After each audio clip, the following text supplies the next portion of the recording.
بسم اللہ الرحمن الرحیم۔ پہلا سوال ہے جی، بشیر صاحب ملیشیا سے پوچھ رہے ہیں کہ جی عالم دین کے ساتھ بغض رکھنا، میں نے سنا ہے کہ عالم دین کے ساتھ بغض یا حسد رکھنا بہت بڑا گناہ ہے۔ اگر کسی عالم کے بارے میں 100% معلوم ہو کہ وہ صریح حرام کاموں کا ارتکاب کرتا ہے تو کیا اس کے ساتھ بغض رکھنا جائز ہوگا؟ دیکھیں جناب بشیر صاحب، جو عالم صریح حرام کاموں کا ارتکاب کرتا ہو، کبیرہ اور علانیہ گناہوں میں مبتلا ہو، تو وہ عالم ہے ہی نہیں، کیونکہ عالم جب شریعت کی اصطلاح میں کہا جاتا ہے تو وہ جس کے پاس دین کا پراپر علم بھی ہو اور عمل بھی ہو۔ تو اس لیے جب آتا ہے نا کہ علماء سے محبت کرنا فرض ہے، علماء سے بغض رکھنا گناہ کبیرہ ہے، تو اس میں وہ علماء مراد ہوتے ہیں کہ جو عالم با عمل ہوں۔ تو اگر کوئی عالم کبیرہ اور علانیہ گناہ میں مبتلا ہے، کبیرہ کا مطلب یہ کہ گناہ بھی چھوٹا نہ ہو، کبیرہ گناہ ہو، اور علانیہ کا مطلب وہ یعنی اس کا پتہ بھی ہو سب کو کہ یہ کام ایک تو ہوتا ہے کوئی چھپ کے گناہ کر رہا ہے تو اس پہ تو شریعت نے حکم دیا پردہ ڈالو، تو اس کو تو لوگوں کے سامنے ظاہر کرنے کی شریعت میں اجازت نہیں ہے۔ ہر شخص کے گناہ کو چھپانے کا حکم ہے، بشرطے کہ وہ اللہ کے حقوق کی بات ہو۔ لیکن اگر مخلوق کے حقوق کوئی ضائع کر رہا ہے تو بے شک چھپ کے بھی کر رہا ہے تو بھی اس کو ایکسپوز کیا جائے گا تاکہ مخلوق اس کے شر سے محفوظ رہے۔ لیکن اگر کوئی اللہ کا حق کے بارے میں حق تلفی کر رہا ہے اور چھپ کے کر رہا ہے گناہ، تو پھر اس کو شریعت میں چھپانے کا حکم ہے۔ لیکن جو علماء کھلے عام کبیرہ گناہ کرتے ہیں، جیسے مالی کرپشن ہے کسی عالم میں، تو یہ تو حقوق العباد سے اس کا تعلق ہے۔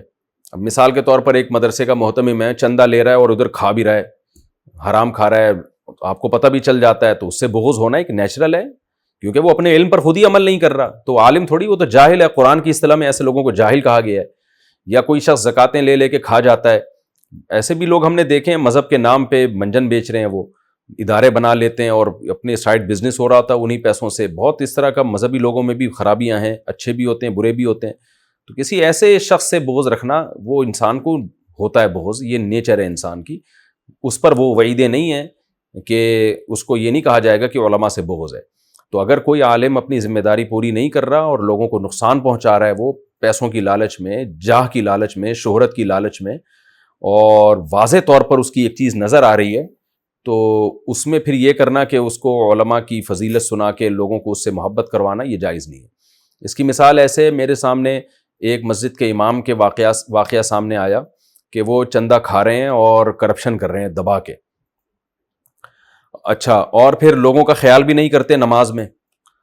بعض نمازیں اتنی لمبی پڑھا رہے ہیں کہ حالانکہ شریعت میں حکم ہے کہ وہ مختصر پڑھائی جائے۔ مثال کے طور پر مغرب کی نماز کے بارے میں شریعت کے حکم ہے کہ آپ مختصر پڑھائیں، فجر میں لمبی کھینچیں، تو آپ نہ سنت نماز کا خیال کر رہے ہیں، نہ نمازیں ٹائم پہ پڑھا رہے ہیں۔ نماز کا ٹائم 5:30 ہے، آپ 5:45 تک کھینچ رہے ہیں اس کو۔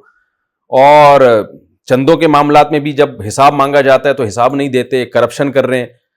لیکن جب ان امام صاحب سے لوگ لڑتے ہیں، بحث کرتے ہیں، تو فوراً کہتے ہیں علماء کی عزت کرو، حدیث میں ہے، قرآن میں ہے، علماء کی بڑی فضائل ہیں قرآن و سنت میں۔ تو بھائی آپ قرآن و سنت کی آیتوں کو غلط جگہ فٹ کر رہے ہیں۔ آپ یہ بھی تو ہے کہ عالم اس طرح، عالم کو تو لوگوں کو ایمانداری کی ترغیب دینی چاہیے، نہ یہ کہ وہ خود بے ایمانی کرنا شروع کر دے۔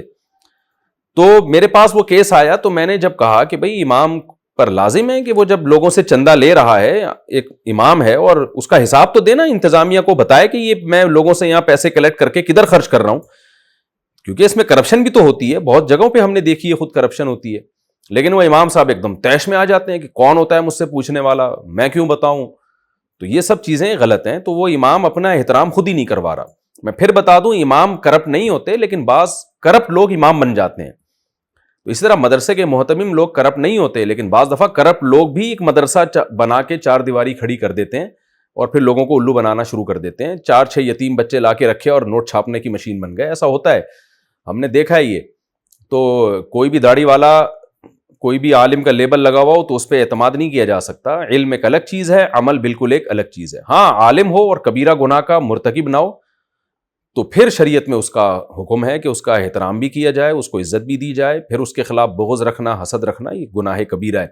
ہاں، چھوٹی موٹی باتوں میں اختلاف تو ہر ایک سے ہو سکتا ہے، بدگمانی کی بھی اجازت نہیں ہے۔ بعض دفعہ یہ ہوتا ہے کہ وہ عالم برا عمل نہیں کر رہا ہوتا، آپ کو برا لگ رہا ہوتا ہے، تو وہ ہوتا شریعت کی نظر میں برا نہیں ہے، یا اس کی رائے میں برا نہیں ہے، وہ اختلاف ہوتا ہے اس مسئلے میں، تو پھر بدگمانی کی اجازت نہیں ہے۔ لیکن ایک ایسا کام ہے جو 2 اور 2 4 کی طرح ساری دنیا دیکھ رہی ہے کہ یہ عالم ہو کے غلط کر رہا ہے، یا علماء پہ یہ کام سوٹ نہیں کرتا، تو پھر اس عالم کے خلاف بولنا یا اس کا دل میں ادب نہ رہنا، اس میں کوئی گناہ نہیں ہے، یہ نیچرل ہے۔ اللہ میاں نے اپنے قانون کا پابند بنایا ہے، علماء کو بھی عوام کو بھی، کوئی اس سے مستثنیٰ نہیں ہے، نہ کوئی عالم مستثنیٰ ہے نہ عوام مستثنیٰ ہے۔